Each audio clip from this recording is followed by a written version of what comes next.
Yeah, it's like that. Something like that. All right. All right. David, how are you? Good, good. Let me turn you guys up. Let's see. Sorry about the little snafu with T- the time zones there. It said in the Zoom, it said 7 p.m. So I assumed it was 7 p.m. oh, Pacific Standard Time. Oh, okay. That's Okay. showed up. Yeah, I think when I click on the Zoom meeting, it says 7 p.m. Boise. Oh, okay. And so, yeah, I don't know, but I think you're like an Uh, hour behind me. yeah, Okay. yeah. Yeah. yeah. Look, guys, I was elected to lead, not to read. Okay. That's right. That's why you have assistants and stuff. Yeah. That's from Yeah. the Simpsons movie. I use that all the Yeah. Right on. time. It's been years since I've seen that one. Good grief. hmm So what have you been up to? What's been going on since the last time we talked? Since the last time, well, we have been shooting movies like they're going out of style. So we shot a film that stars Leanne Bauer and Halston Mann. It was called The Passenger. Uh, it was um, it was written by my friend Keith, and it is a psychological thriller that takes place in 1979, or so it seems. Hmm. It's one of those kind of movies. It's Oh, right very on. yes, it's more akin to something like Memento than Oh my gosh, we've been usually doing. Yeah, Yeah, so yeah. it is a psychological thriller, but it's a pretty twisty, turny, crazy one. Right. Yeah. Nicholas would absolutely love that. I watched Memento because we ended up talking about it. Memento pretty much blew my mind. I didn't know what to do with it. So, Oh yeah. yeah, it was like insane to me. So, Yeah. All right. so Those are the good Christopher Nolan movies, in my opinion. The right. new ones, I love everything he does, but the new ones are a tinge long Yeah, Yeah. for that's me. yeah. Yeah. We're starting to get into the 4 hour mark. I'm like, oh Yeah. man, there's a lot of movie here. Yeah, So, let me do our quick introduction thing and then we'll get off on talking about uh you and some of the movies you've been working on. okay. Right on. All right. You ready? Yeah, let's do it. Let's do it.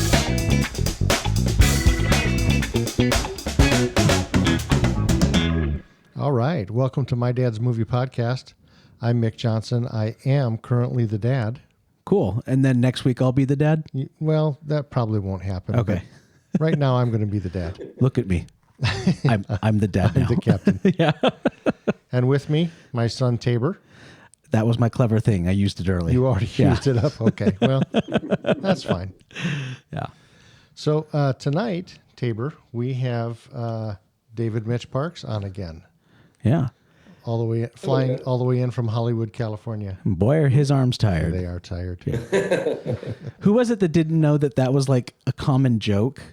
Someone I said, "Boy, are my arms tired," and I think one of my siblings was like, thought they heard that for the first time and they Yeah. didn't know that it's like a dad joke that's been used A million for years. yeah, Oh God, Exactly. yeah, that's probably from the 1800s somewhere. yeah. That's been around a long Right. time. As soon as Yeah. flying was invented, that joke existed. So So for all of our listeners, we had David on once before. He came on, and we did an extensive talk about you, David, and kind of your background, and you as a producer and a director, and talked about some of your movies. And I was not here.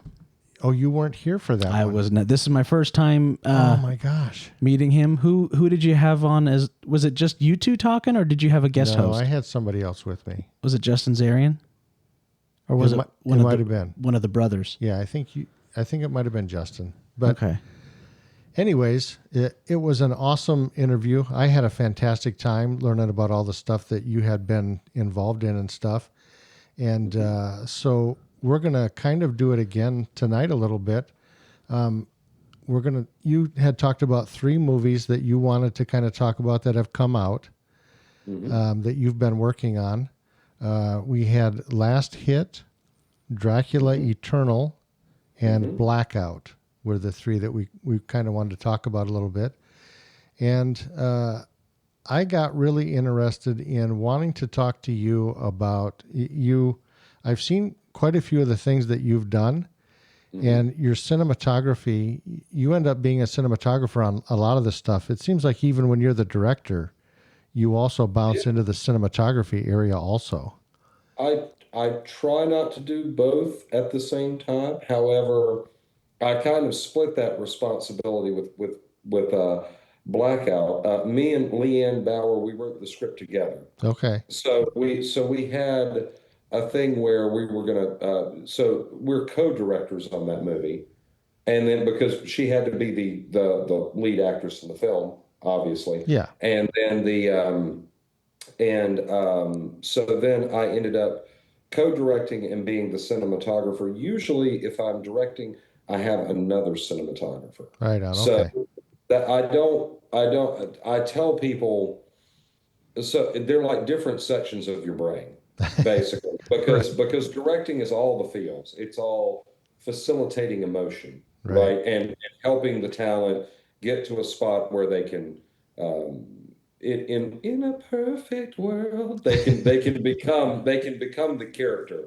Yeah. And so you're facilitating performance, and you're really at times something more like a psychologist than anything else, trying to kind of figure out emotionally where the story lands. And then cinematography is exactly the opposite of that. It's all angles, it's all lighting, it's all math. Right. So doing both at the same time can sometimes make your brain just, you know what I'm saying? It's a lot, because it's not just that it's two jobs, it's two jobs on the exact opposite of the creative spectrum. Yeah. Right. Yeah. Right now, I'm working on something that I am the director and the cinematographer for. And it's so crazy. I'll have actors come up to me, hey, so I'm thinking of, like, maybe trying it this way instead of this way because I'm not getting the right feeling. And I'm like, hold on just a second. I have to move this light. And then, Mhm. then I'll talk to you about that. First, well, what I use is I'm like, hold on. First, I have to make your face look pretty, Yeah, and then we can talk about that. exactly. Yeah. Yeah. Right. Yeah. So, So in watching a lot of the stuff that you've done, I think the last time we talked, I had made some comments about you have some really awesome shots in your movies.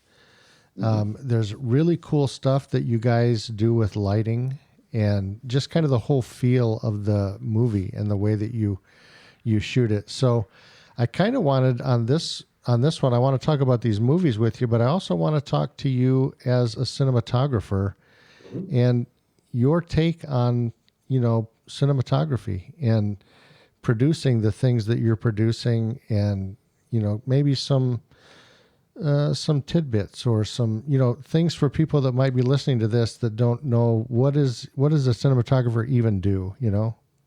So a cinematographer, there's a big difference between what you see on YouTube, right, and what a cinematographer is. So the way that I describe it to people is someone who does a lot of YouTube content. Not that it can't be cinematic, and Sure. I'm going to get a bunch of hate about it, right? And not that it can't look spectacular and be super entertaining, right? But videography, which is a lot of what content is, right, is basically a camera person. They're a camera person documenting something, documenting some sort of setups or skits or whatever, right? Cinematographer is really more of a lighting technician with a camera. So the Oh, traditional Hollywood way would be that, and the way that I came up is you start out as a grip, work your way up to a key grip, then you work your way up to an electric, then you learn how to, back when I did it, you learn how to do like three-phase power and big generators and stuff. We don't need that stuff nearly as much anymore unless it's a gigantic movie. right. Um, and then you move into being a gaffer. And then you work, and so that's the head of the lighting department, and you learn how to light. Then you become a cinematographer, right? So I think the misnomer these days is, oh, I'm going to be a cinematographer, so I need to go out and buy a camera. I need to be a camera operator.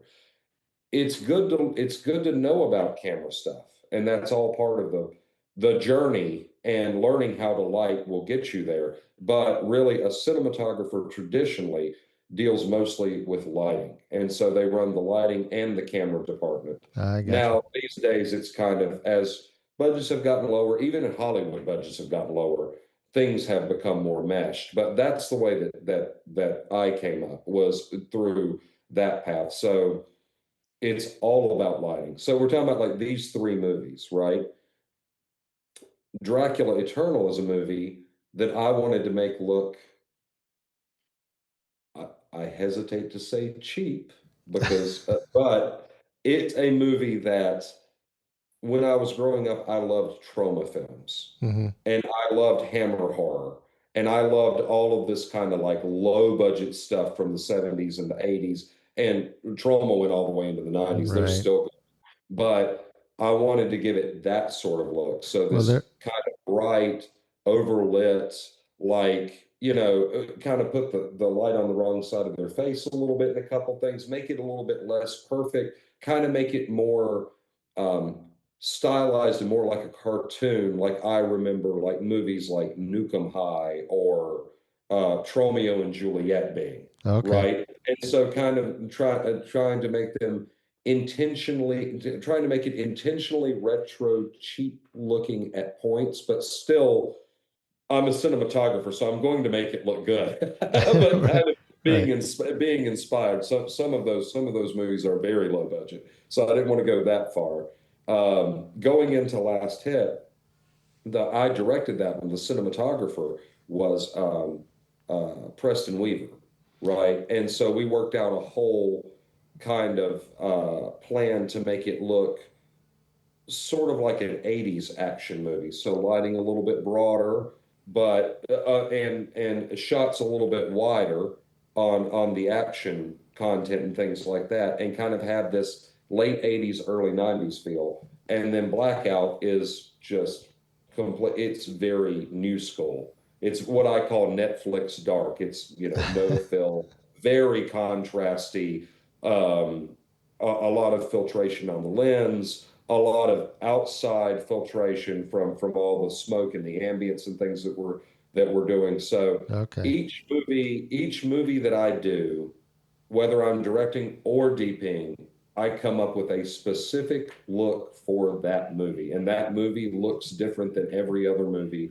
that I've done. I try to make them all the way back from the Amityville movies. That was the first popular stuff that I did that came out in Redbox that me and Tom Churchill worked on. I've Okay. tried to give each movie its own vibe and its own kind of look and its own kind of style. And also, I like it because it keeps me sharp creatively. I never want to be one of those people that becomes complacent.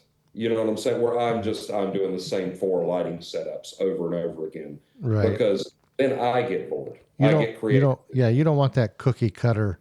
Every movie is just the same cookie cutter, Exactly. Yeah. type. Right.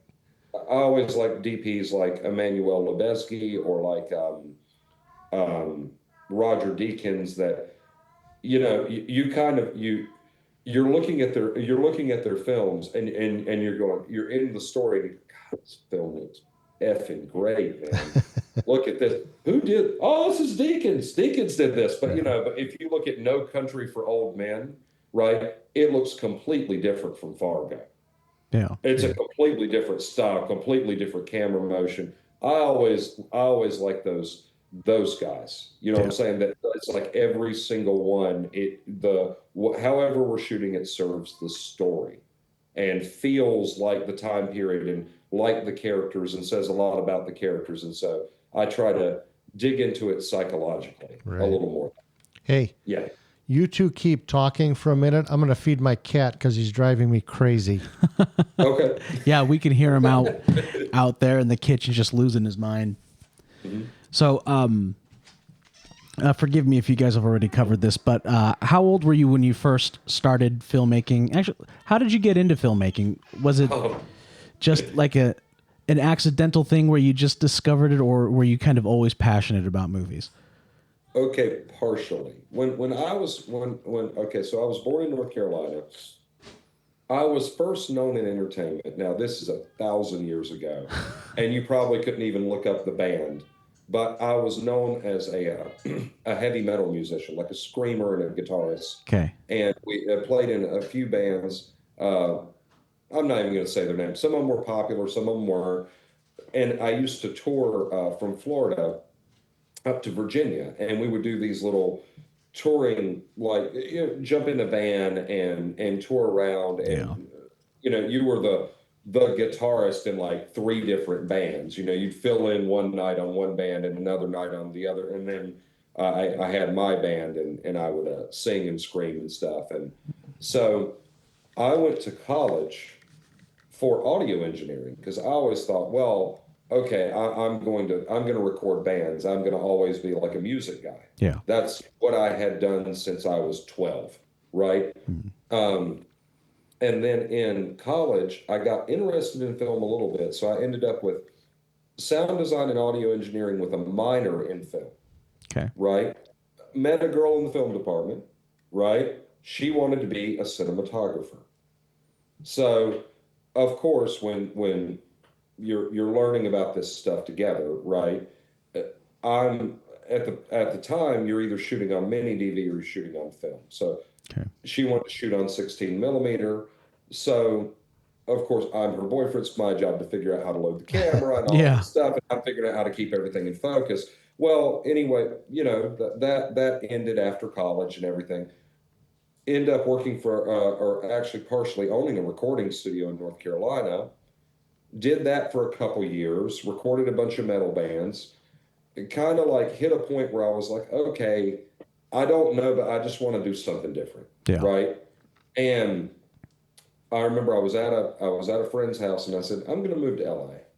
And he goes, well, I go, I don't know, never been there. It's got to be better than what's going on around here.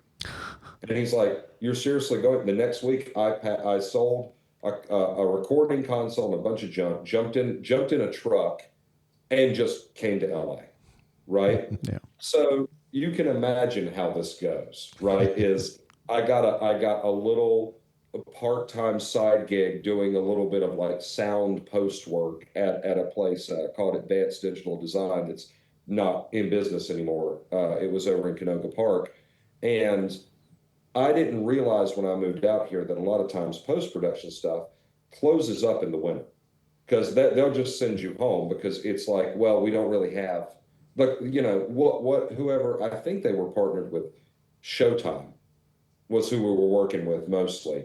And they're like, well, hey, until they order new shows, just we'll see you. We'll see you in March. Right. And so of course I'm like, I've just moved to California. I've made a couple bucks. I've, I'm living in a little one bedroom in Hollywood. I have no money. So I get invited to this house party. And I'm like, what's going on at the house party? They're like, they've got food and beer. And I'm like, okay, well, I'm hungry. So I'm just going to go through it. Yeah. Yeah. Start talking to a bunch of camera guys. And they're like, hey, we're shooting this short film and it's on 16 millimeter, but we can't find anybody that can load the camera. And I said, I'll load it I, if you'll pay me. I know how to And do they're it. and they're like you're a sound guy and all this. My friends are there, so they're like, oh, Mitch records bands and does audio. I said, no, I'll load it. I said, what kind of camera is it? It's an Aeroflex, and I go, I can load an Aeroflex. I'll do it. Like if you got money. So they paid me to do that, and then I guess it was like I was like, okay, well, I'm going to jump on to a little bit more of this stuff. I start getting introduced to people, and I'm like, the camera work pays better than the sound work. Oh yeah. So I guess I need to learn how to use cameras, Yeah. and that's how it all started. That's how it came up, and then from there on, I mean, I was pretty much um, freelance at that point. I had one little period where I worked for Line 6. Um, they're out in Calabasas. They make those digital guitar amps and pods Yeah. and stuff. Yeah. I got like the Joe job, hated it, went back to doing freelance, and that was the work that I was able to get. And so it's really just it comes from a necessity. It comes from like, okay, I need to find work or I'll starve to death. Right. And that's generally how I got here. That's the Was path you're going to I follow. just kept saying yes to things. Yeah. That's Right. Okay. really what happened. Sweet. Yeah. Awesome. And then when did you make the jump from being a freelance gun for hire to Mhm. being like, you know what? I think I want to be the one calling the shots. Okay, that happened Because some kind of by people become camera operators and that's all they want to do. They don't want to yeah. produce, they don't want to direct. They're okay holding the camera and filming, this movie, and then afterwards they're done. Then they go and they find another movie. They don't want to deal with the stress of, finding the funding for the camera, They just want to Yeah. hold the camera. I think it became a necessity in indie film. I think it was one of those things where in order to gain bigger and bigger work, people start expecting you to produce a little bit more. And so you kind of get roped into it, right? But then I was also pretty good at it. Like I don't know. I took to it and just started figuring things out. And I'm the type of person that I have to figure out the basis of something. Like, okay, so here we go. I'll get heady with you for a second, right? My favorite, and I'm paraphrasing. My favorite quote is from Marcus Aurelius, right? Who said, "You can understand any problem by examining its base principle." And I'm like a base principle person. If I can't just deign to know one portion of something, right? I need to know at its core how it works. And so I've always been that. So it's like, okay, well, I've got the camera stuff figured out.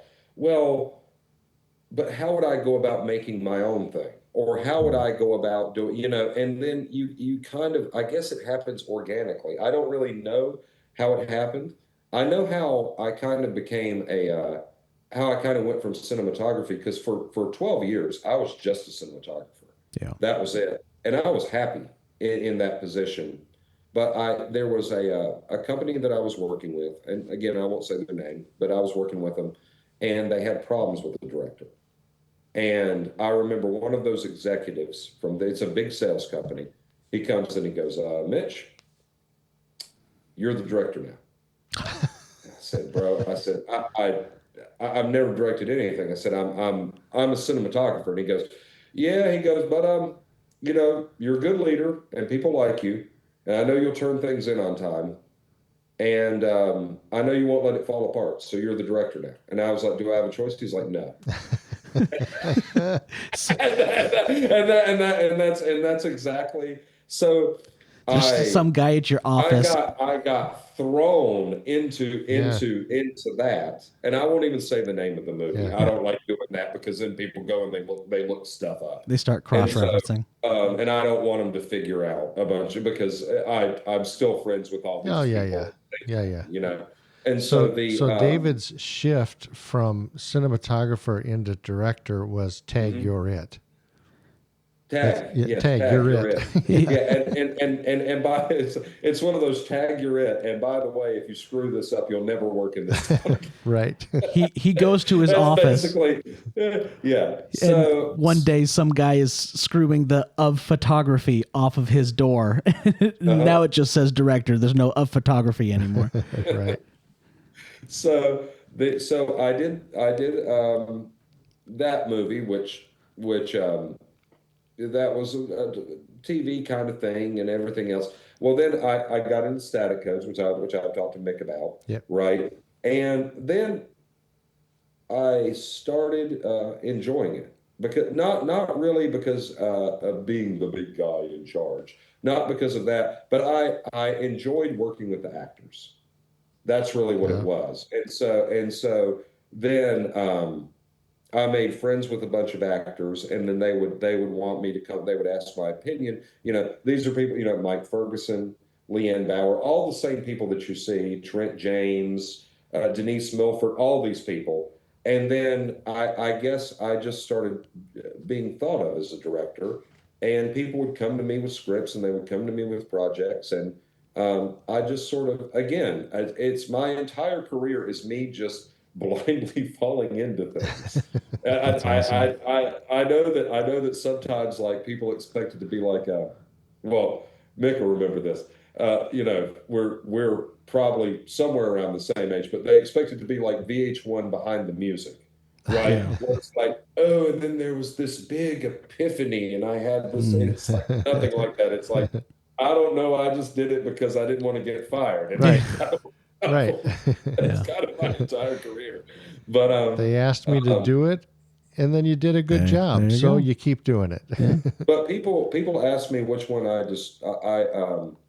I enjoy more, and there's not really an answer. I mean, it I enjoy directing, especially things that I write, but I mean I enjoy interpreting other people's scripts if I like the project. I only direct things that I like. Yeah. That's kind of the difference. Now, cinematography pays the bills, boys. So not everything I shoot is my genre, Right. but now directing I really have to enjoy the script before Yeah. I sign off. Right. Absolutely. So that's kind of the difference. But as far as which one I enjoy them both equally. So there I still love being a cinematographer, and I love working with talent and directing. I like Mm. both of them. I really do. so for you there's no phone it in, I'm going to take the paycheck projects. It's always every project's a passion project. They're okay. And again, I can't, you know, I don't want to get myself into trouble. Yeah. Some of the stuff that I've been a cinematographer on, just because of the nature of cinematography and the fact that they always need a guy to lead the camera department. Yeah. Some of that stuff is, I have never shot anything that I like hated or didn't enjoy, Mm. right? Yeah. However, am I going to say that shooting a romantic comedy is as interesting as shooting some sort of crazy, gory horror film where we got Oh blood yeah. and guts and prosthetics? No, of course, the latter is way more fun. Yeah. You know what I'm saying? And you get to play a lot, you get to be a lot more creative with the lighting. But you know, that would be the whereas directing wise, I would not direct a rom-com Yeah. because that's not my style. Mm. You know what I'm saying? Yeah. And now that I've said that, someone's going to bring me a rom com tomorrow. I'm like, You rom got to com is do it. You got to fantastic. do it. You Yeah. know what I'm saying? So I mean, but I really have to dig into it and connect with the material in an artistic or emotional way to be a Yeah. director. I can be more technical being a cinematographer. Yeah. That's the way that I put it. Yeah. Yeah. I've been a camera op on a couple projects where the cinematographer was like, dude, this project sucks, but I'm getting paid to do it and I'm having fun. I'm doing a good job. And just watching the cinematographer put his all into this project that, you know, is just not his thing. Yeah. It's really interesting to see. Yeah. He still Yeah. puts in all the effort that, you know, he would for a project that, you know, maybe he was spearheading or whatever, but I mean, Yeah. yeah, I've seen that. I've seen it before. I think you can. I think you can see that on lots of different jobs, not just doing films, but you know, even in my job, there are projects that I work on that I think, man, this is boring, or that I don't want to do this, but you do it, and you do the best you can, and you move on to the next thing. Yeah. So Mhm. But Blackout, I guess to bring it back to the movies, Blackout is the only movie that I have directed and shot at the same time, which is the way that we handled that too, the way that me and Leanne handled that, which we work together so much now that we're like best buds. So it's fine, you know.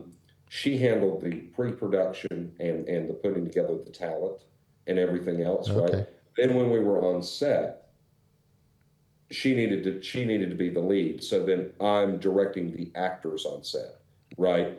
And doing the cinematography because it was not a high budget project, right? Mhm. And that's what we could afford to do. So and that was one where I was afraid to get a less experienced DP because we had a lot of visual effects work. And I was like, this stuff needs to be shot in a way that's not going to cost us a lot of money in post. And I've done a lot of visual effects shooting. So I was like, Dad just needs to handle this. You know what I'm saying? Right. So that we don't end up with some sort of post-production nightmare. Right.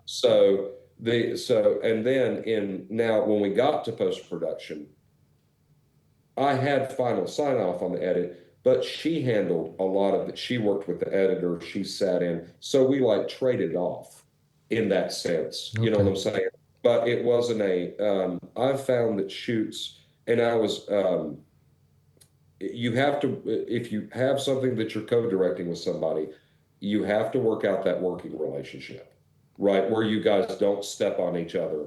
Because I have been on shoots where you have like two brothers that are the director, and it's madness. It's madness when you have two people you're supposed to listen to and they're both disagreeing with each other. Right. So you have to Yeah. have like delineate roles. But me and Leanne have always worked well together, and Yeah. I'm super super happy with how the movie came Nice. out. Nice. Yeah.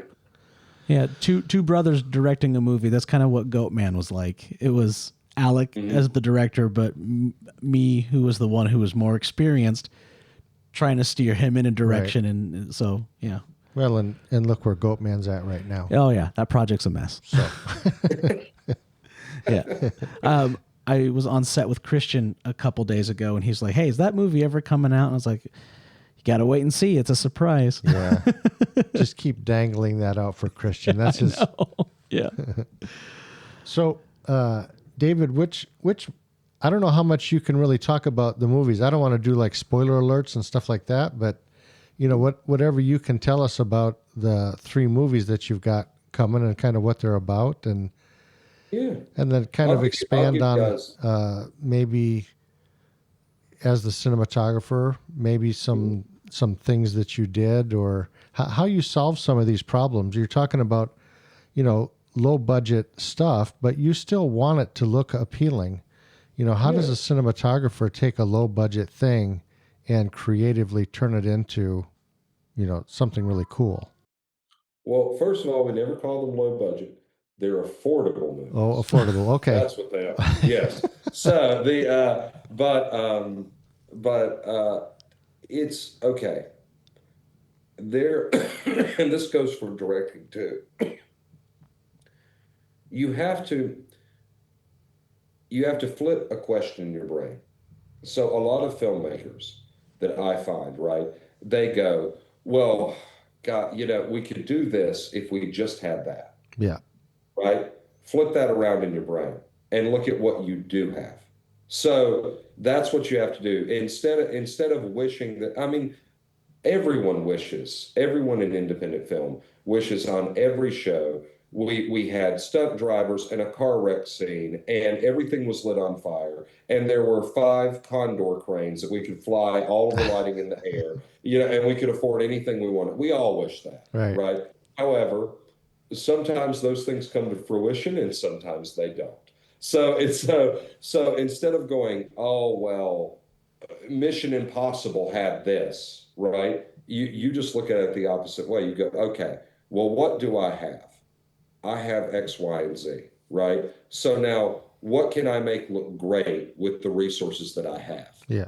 And that's the flip in your brain that will allow you to be super creative, right? So creative with camera movement, creative with lighting, creating with your blocking, right? So I'll give you an example on Dracula, we only had a couple locations, right? We had the warehouse, which was actually in 2 movies. I'm getting to it, but we had the warehouse. We had my friend James Basamo's house, right? And then we could go out into parks and we could go out on streets and we could shoot stuff, Mm-hmm. right? And that was it. So what I did was I decided I'm going to keep the camera constantly moving. And so I used the Ronin, which is a camera that I own, the Ronin 4D, Yeah. right? Which is a good thing about owning an entire production company is I have a few more bits and pieces than most people Right. do. Yeah. So a lot of that movie was shot on that Ronin, on a Sony zoom lens, a 24 to 70. Everyone that has a Sony camera has one, right? A lot of that movie was shot on that, and it was done that way so that we could kind of up the budget level and do some cool camera movement, right? In, so that the cinematography didn't get stagnant. If you look at Last Hit, we're using the same warehouse. Well, okay, so what do we have, right? We have Mike Ferguson, who, I don't want to get mad at me. Mike also does an amazing job as Drake in the Dracula movie. We have Mike Ferguson, right? We have Leanne Bauer. We have Trent James. We have Cody Cal, right? What brings all of these people together? They're all really good in fights. So, okay, so now, again, we don't have gigantic locations. We don't have incredible camera gear, even though we have some. So let's do some real fights. Yeah. Like a lot of that stuff in Last Hit, people are like, how do the fights look so good? It's because when you see Trent pick Leanne up and slam her against that wall and the wall breaks, the wall actually broke Oh, That wow. was real. when we did it. You know what I'm saying? They're able to do more advanced choreography, and she's able to take falls and get flipped over and do all of this stuff. And a lot of those fights, we're not connecting in the face, but we're doing it we're pulling punches. So a lot of that stuff that you see, if it's a body shot, they're landing the body shot. Now they're not going full force, obviously, Sure. right? But I mean, they're actually making contact with each other and actually doing all of this stuff. So that kind of stuff on Last Hit and even in Blackout, that kind of stuff is invaluable because a lot of actors are not trained well enough to do that sort of. It's very hard to find people that are great at fights and are also good actors, Yeah. like Mike, like Trent, like Leanne, right? So being able to lean on the actors like that, I think makes the movies punch way above their weight. You know what I'm saying? Absolutely. And I have Yeah. to, and sorry, I get where and I have to mention Tawana Barnett, who is in Last Hit and Blackout, because she's a professional wrestler. Okay. She's a world champion women of wrestling wrestler Yeah. and was on Beast Games. So, she can literally, like, we have her doing body slams and stuff on camera. Try to find a girl on the street that can body slam like Yeah. half your cast. Yeah. No You know what I'm kidding. saying? So so that would be my advice to people starting out. Don't go, I don't have this. I don't have an Arri Alexa and a $40,000 Cook anamorphic lens. Okay. Yeah. But what do you have? What do you have that you can make look great? You You know, know? this kind of mentality that you have is very similar to the mentality of someone working on a 48-hour film festival, like the I-48. When you only have 2 days to film something, you're kind of just looking around at what you have. And you use like, okay, well, we have this and this and this, and I guess that's what our movie's about. Right. And so that's really cool that you take that mindset, and it's not just, we're just like, oh, we're this small little rinky-dink operation. We're shooting on an iPhone and we only have 2 days to shoot, so we have to make do with what we have and we have to work with that.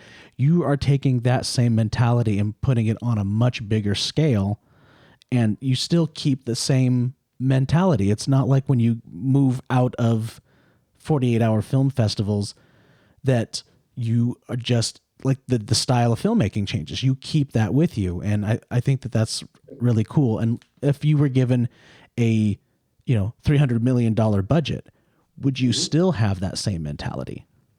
I think it makes you sharper. Yeah. That's the answer. Because I mean, you look a few years ago with the company that I had before this one. I'm working for Paramount and BET, Lionsgate, all the. I'm not going to toot my own horn too much. I've never done a 30, $40 million movie. I've never done one of those. I've done $5 million movies, several $2 million movies. Yeah. You know what I'm saying? So I've stepped on all the lots around here. Know what I'm Yeah. saying? So it's so I've worked at a what someone like I mentioned Christopher Nolan, what someone like Christopher Nolan would still think of as a low budget Yeah. movie. But oh, sorry, I'm getting turn my FaceTime off. You're good. But yeah, at a higher professional level, right? And I think that adapting to these small, okay, this is the way that I'll put it. When you've got $5 million or $2.5 million, it's easy to make something look good because what you can do is you could just throw money at it, Yeah. right? When you're able to throw a little bit of money at something, way easy, right? Mhm. But when you have to work with what you have, and then you're able to make it look 95% as good as if you had all of that money. Now that's a challenge. Yeah. And that's the puzzle that I enjoy, right? I enjoy that sometimes more than having all of the resources because especially being a DP, because some when you start getting into 30-day shoots, you're shooting 2 or 3 pages a day, right? Sometimes it gets boring, guys. Yeah. Sometimes you get the lighting setup done, and then you're waiting on makeup, and then you're waiting on this, and then lunch comes, and then you know what I'm saying? And it's like it's far less stressful, but I'm the type of person that always likes to have a puzzle, Mhm. right? And so trying to figure out how I can do some of these setups that I did on much larger movies. But I'm like, but if I just ratchet strap myself to the side of the car, I could. No, There don't you do go. that. There you go. I have done that before, but don't do that at Yeah. home. That's extremely dangerous. Let Yeah. Mike Ferguson So, do that. but Yeah. but the but that's it's all part of. I don't think of films in terms of budget. I never have, right? So for me, I was a kid from nowhere that grew up in North Carolina, right? Just the fact that I'm here is a miracle. Yeah. That's the way that I look at it, right? Big budget, small budget, it doesn't matter to me. If I like the movie, I'm gonna make the movie, and Yeah. I'm gonna make it as best as I can Yeah. possibly. Yeah. I'm not gonna worry about status or like some sort of, oh, well, you made big movies and now you make small movies, and we actually have a couple big movies coming up this year, but I can't talk about them just Okay. yet. But you'll hear about them. Okay. You'll hear about them when I'm able to talk about them. Right on. But the so not all of it is in the budget range that these movies are, but Yeah. um, I really enjoy making. I enjoy making any kind. I am grateful for any movie that I get to work on.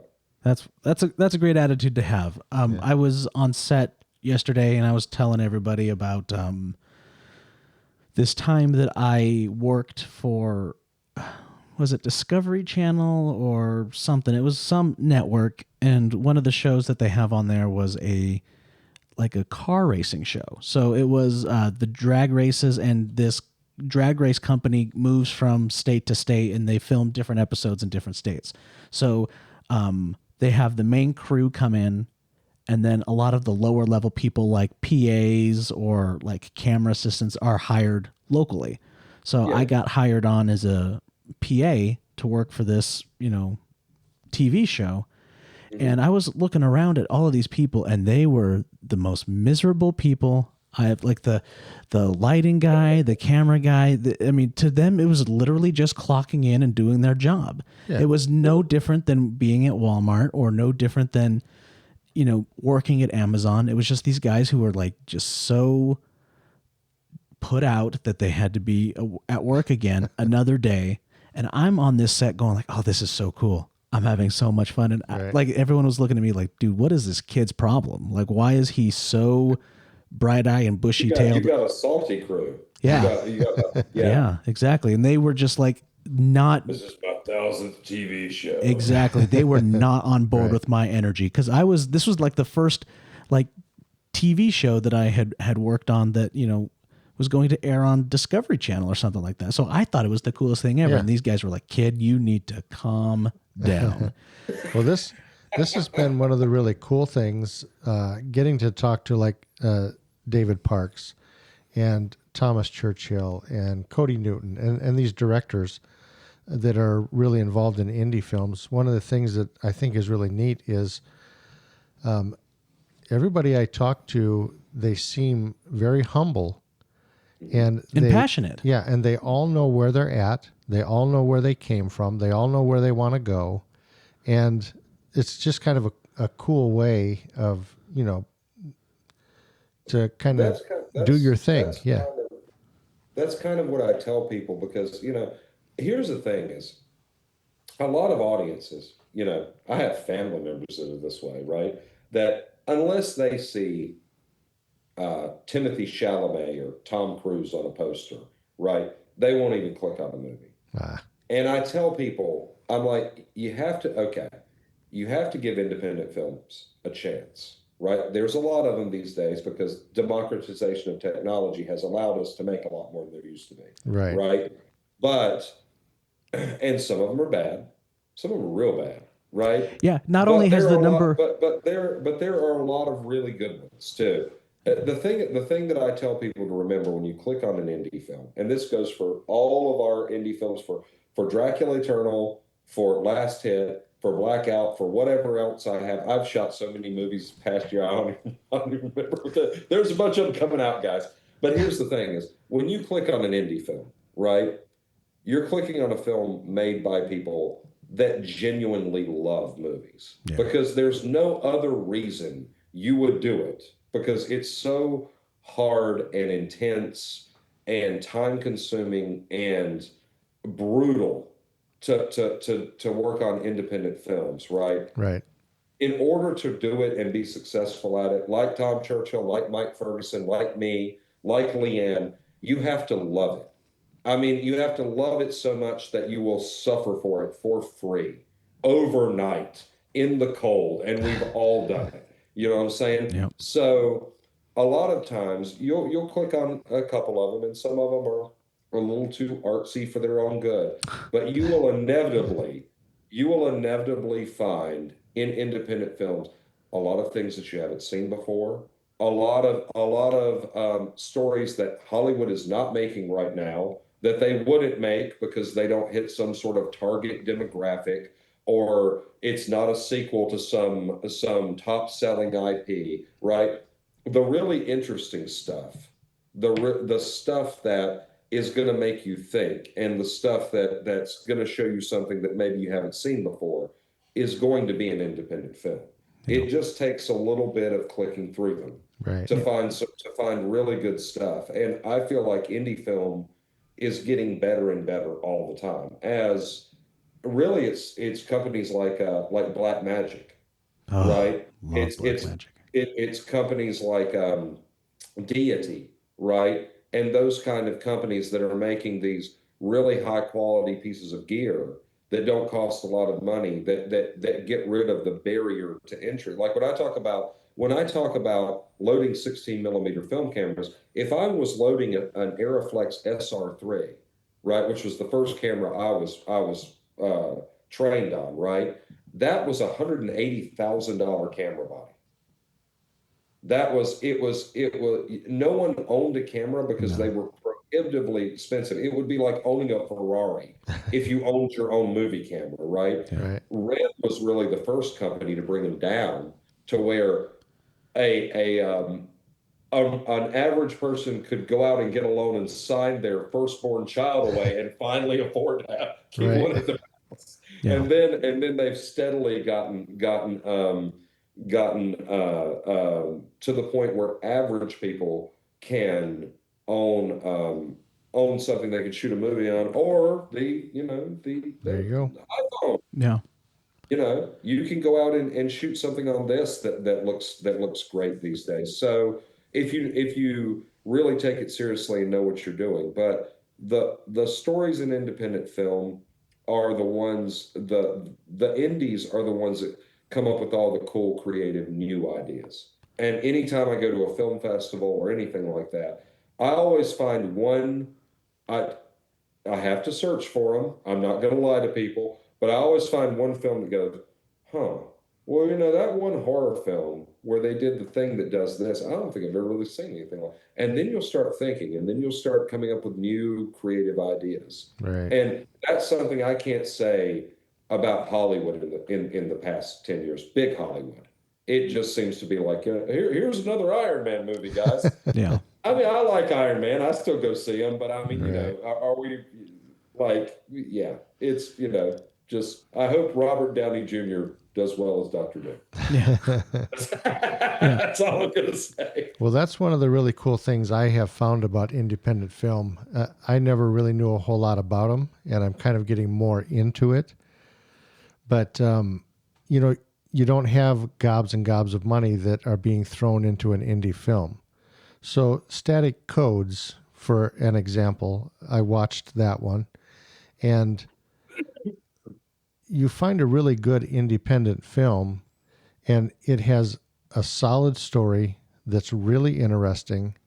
They pull in these really cool characters, good actors. They're not getting paid tons and tons of money to do this, but they're still doing a fantastic job. And you've got really good dialogue.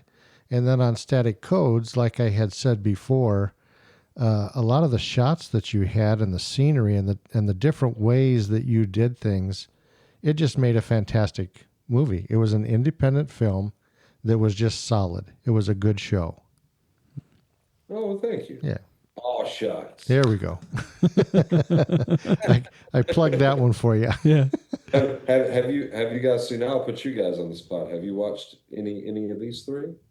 I haven't. In fact, I started to look up, are all three out, because I found Dracula Eternal, and I was going to pull that one up and watch it, but I have not looked at Last Hit or Blackout yet, and I didn't know if those were out yet. They are out yet. They are all on Amazon Prime. Okay. And hold on.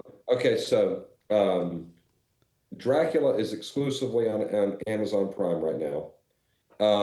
And then Blackout and Last Hit are both on Amazon Prime and Apple TV. Okay. Oh, right on. Okay. Yeah. So that's um and then after that, hopefully we'll have some more good news to announce. Right on. Oh. So yeah. So especially with Blackout, we might have some really good news. But I can't say anything yet. It's So more secret stuff. Just keep him yeah. talking. Something will come out. Just keep him talking. um, but yeah, Dracula came out. They all came out within a month of each other. I should mention that. So the David Josh Lawrence, um, Leanne does sales for my company, Leanne Bauer, and then David Josh Lawrence and Tom Malloy at Glass House. They're the distributors for all three of the films, and then they partnered with Entertainment Squad and Studio Dome. Okay. So we've got a pretty nice distribution deal for all of this, and they're very nice guys for all of the independent filmmakers out there. I'll give them a shout out. We've Right on. had a really good rollout with the movies and everything else, and they all went directly to Prime and Apple TV, and we couldn't be happier with how everything got rolled out. Nice. Yeah. I think that's a big thing that independent filmmakers working on their first feature don't think about is the distribution portion Oh, yeah, of yeah. Probably not. of getting their film out there, because a lot of times they have this movie and they finish it, and then now what? What do I do with this? I've heard of a lot of guys who have done their first feature and it has nowhere to go. And so that's a very big, I mean, people have to see this movie. Congratulations, you made a movie. Now people have to see it. And so distribution is a huge, huge part of Right. finishing the movie. Right. So So are you able to tell us anything about any of the three movies that won't that you can talk about? Anything about any of the three movies? So, what are you talking about plot lines or? Anything you want to give me? Yeah. I mean, Oh, anything I want to give you. So I would say, okay, let me tell you why you would like them. How's that? sure. Dracula Eternal is a throwback to VHS horror. right? It's also a PG-13 movie. So Okay. I will say that about that. It's not super gory. There's no nudity. There's no anything like that. So it's a fun watch. It would be a good Halloween movie, Oh, honestly.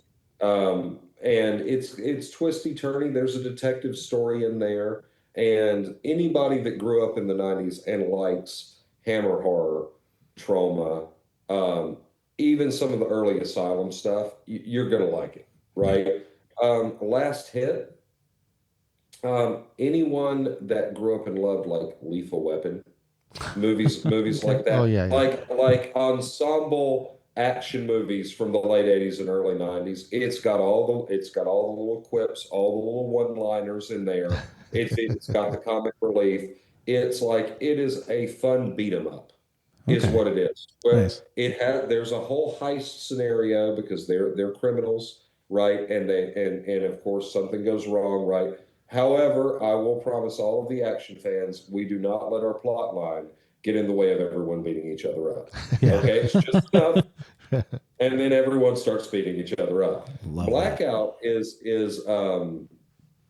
that is probably the one that I'm like the proudest of because it has very good special effects, very good action sequences. It's very modern, very dystopian, right? So it is a claustrophobic movie with an overwhelming sense of dread. So if you like post-apocalyptic stuff, it actually starts out similar to Last Hit. It's very much a heist movie Okay. Hmm. at the first, and then here comes the apocalypse. Yeah. It's that kind of thing, and then everyone is forced together into a small area, almost like rats in a maze, and you have these two opposing sides that hate each other that have to team up in order to survive the apocalypse. So Nice. if you can imagine that sort of thing and being trapped like rats, it's pretty intense. I would say that Blackout is the most intense Okay. of the three. Like Okay. it's kind of the edge of your seat movie where you're Okay. trying to figure out what's going Yeah. on. I'm always on these interviews. I never want to like go too much into it Right. because then I feel like I'm spoiling things for Yeah. people. And Right. We don't want to Yeah. spoil it, but yeah. I We want them to go see it. that's my kind of thing. I really like post-apocalyptic stuff, and I like me some apocalyptic, Yeah. action movies. Yeah, I think that's a lot of Yeah. fun. So, and you said all three of these are currently on Amazon. They are currently on Amazon Prime, Amazon Right. Prime Video. Perfect. So anyone who's listening to this, Rent them, so rent them, buy them, and leave us a review because it is super important because um, if we get positive reviews, positive ratings, get on Rotten Tomatoes, do all the my company and Leanne's company and Mike Ferguson, we are all actively promoting the films, right? Yes. And the more reviews on IMDb, the more reviews on Amazon, Rotten Tomatoes, click on the trailers on YouTube because that stuff literally helps us get better, get seen on TV or get licensed to other streamers and things like that, Right on. right? So any kind of support, even if they can go on IMDb and just give us a little 10-star rating. Like any of that stuff helps because it helps us push the movies out to other platforms. So, they end up on, they go from Amazon and Apple TV, but they might end up on, Hulu yeah. or like another big streamer like that, Right. So that's the kind of thing is it's just when you make an independent film, it is constant promotion. So I'm not trying to sell you anything that's here. Let me look in the camera. I'm not trying to sell you anything, but go buy it. Go buy it like right now. Like turn the podcast off. Go buy it. Like now. Yeah. Yeah. Do it. You heard them. Yeah. Perfect. So actually, I'm going to be talking to Mike Ferguson tomorrow. Oh, that's He, cool. he's going to be back on the show tomorrow, and we're going to talk about some of these movies that he's in. The other thing I wanted to do with him was He is I really in wanted to, all three movies. All three of them. yes, I wanted to kind of get into stunts and stunt coordination with him. I know he's really involved in that sort of thing, so that'll be kind of cool. And he did. You should talk to him. Here you go. I'll blindside him a little Yes. bit. You should talk to him about the metal table in Last Hit.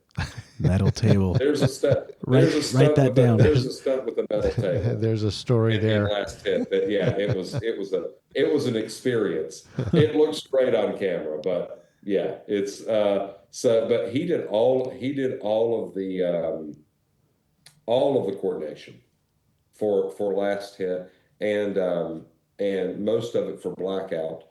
I've got to give Dusty too in Blackout. I've got to give him a shout out. Dustin the Barbarian on Instagram, because he is the guy that we lit on fire.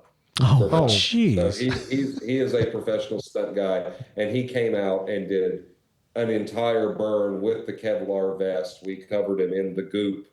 We lit him on fire. So when you're looking at that in the trailer and in the movie, that is not CGI. We literally lit Dusty on fire, Now, which was a stunt that normally, without him being down and him working with us and him just being a genuinely good person, we would not have been able to do at this budget level. That is a real deal big boy Hollywood stunt. Oh my gosh. There. Is that something that he had done before? He had experience with that. Mm-hmm. Okay. Yeah. I can't even imagine. That's my first. Yeah. Here, set me on fire. That's the first time I ever did it. Yeah. Yeah. He did the whole, we did a lot of like practical stuff in these movies. I mean, like I'm trying to think, besides the CG, the obvious CGI in Blackout, where we're putting the mushroom cloud in the sky behind Mike's head and all the embers and stuff, right?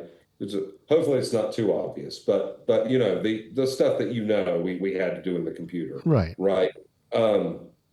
Besides that, we didn't do any CGI blood. We didn't do any stitching on the fights or anything like that. It is 100% practical. Yeah. All of it. All of the fighting is real choreography. All of the blood is makeup effects. You know what I'm saying? It's the guns were not real. They're airsoft. You know, I don't mind a CG mushroom cloud, but when I see blood, I don't want to see CGI blood. It's painfully obvious when you use CGI blood. Well, nowadays it's really tough to get a permit to set off a nuclear bomb. Yeah, so it is. That one We have tried. To do. I mean, we applied, but the city of San Diego turned us down. They said no. We were like, it's going to be a small one. We're going to do a miniature nuclear bomb, but they still wouldn't let us. Yeah, jerks. So awesome. You have any more questions? I don't. I think that was pretty good. We wanted to plug your movies, and we just wanted to get your thoughts on cinematography, and I think we did both of them. Yeah, absolutely. Yeah. Absolutely. Yeah. And then tell Mike Ferguson tomorrow that I said hello. He was texting me about film reviews today. So was he? But yeah, that's all I've got. I think I covered everything, right? Here's my plan. I think after we get done talking to you, now I kind of want to get on and I want to watch Blackout. Nice. Yeah. I think that's what I'm going to do. Is I'm going to shut this off and watch Blackout, and then I may get on and record my thoughts about it. Yeah. Yeah. Yeah. Definitely. We can do that. Give us a review. We will take all of the attention that we can get. That's right. Awesome. Well, David, this is great. I'm glad that you came back on, and I know you've got a lot of stuff going on, and you're going to have some more movies coming up that you can't talk about because you keep telling me you can't talk about them. Yeah, I can't talk about. But if all of your listeners keep listening to the podcast, there'll be a lot more announcements. Yes. Yeah. So and then I'll get back on and we'll talk about it. Yeah, as you get more stuff coming up, please give me a call and let me know, and we'll keep doing it. Absolutely. Yeah. All right. All right. Well, All right, guys. sir, thank you for coming on. Yeah. Thank you. All right. We ready to get on out of here? Hit my button. Let's do it.